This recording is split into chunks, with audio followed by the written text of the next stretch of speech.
Enregistrement. Bonjour à tous, salut, j'espère que vous allez bien. On se retrouve pour une nouvelle vidéo. Cette fois-ci, je vais vous montrer comment créer un mur de soubassement. Donc, c'est le mur qui se trouve juste en dessous de vos murs porteurs de la maison. Et en fait, ça va permettre de supporter le poids de votre maison et en même temps, ça va créer le vide sanitaire. Il faut savoir que ce mur-là, en fait, varie selon le type de sol que vous avez. Et selon le type de sol que vous avez, ben, la largeur et la hauteur va varier. C'est important de le savoir. Du coup, moi, j'ai utilisé des côtes standards. Voilà, voilà. Donc, c'est parti. Je vais vous montrer comment créer ce mur de soubassement. Donc, sur ma feuille de dessin, je me suis arrêté sur ma précédente vidéo, sur créer une dalle. Du coup, pour créer ma dalle, j'avais créé le niveau. Et puis, pour vous montrer tout ça, je vais en fait sur ma fenêtre arborescence du projet qui se trouve en haut à gauche. Et dans cette fenêtre-là, vous avez en fait toutes les vues du projet. Actuellement, on a la vue 3D qui est activée. Du coup, pour vous montrer le niveau, je vais aller sur élévation S, je clique deux fois avec le clic gauche de la souris. Et là, vous voyez que j'ai créé mon niveau dalle à moins 25 cm. Voilà. Du coup, je retourne à ma vue 3D et je vais en fait faire pivoter mon dessin. Pour ça, je viens cliquer sur ma touche majuscule qui se trouve en bas à gauche du clavier. C'est la touche qui se trouve juste au-dessus de contrôle. Du coup, j'appuie là-dessus. Vous voyez au niveau de mon curseur, il y a un moins qui apparaît à l'écran. Ensuite, je maintiens et je viens cliquer sur la molette de la souris, la molette qui se trouve au milieu de la souris.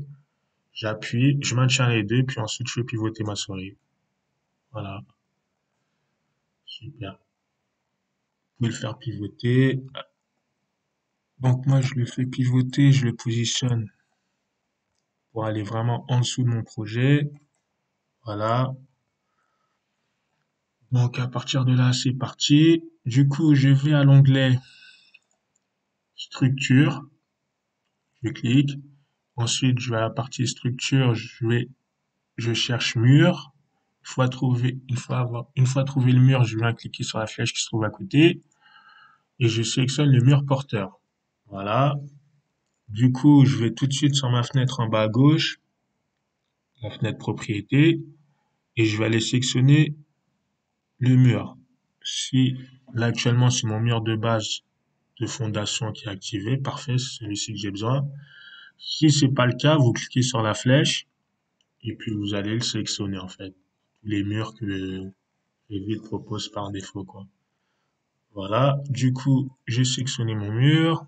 Vous allez ensuite dans la barre d'options qui se trouve en haut, juste en dessous du ruban, et vous allez commencer à faire vos paramètres pour pouvoir positionner votre mur. Donc je vais choisir, on commence par choisir le niveau. Là, je vais mettre un niveau dalle. Super. Ensuite, la profondeur 0,80. Parfait. Ensuite, ligne de justification nu fini extérieur. Très bien, ça me va.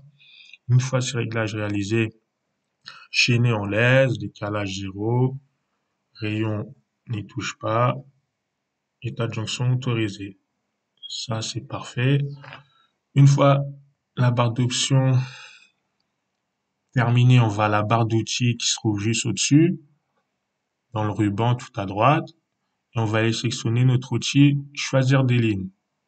Celui-ci, je viens cliquer une fois dessus, parfait.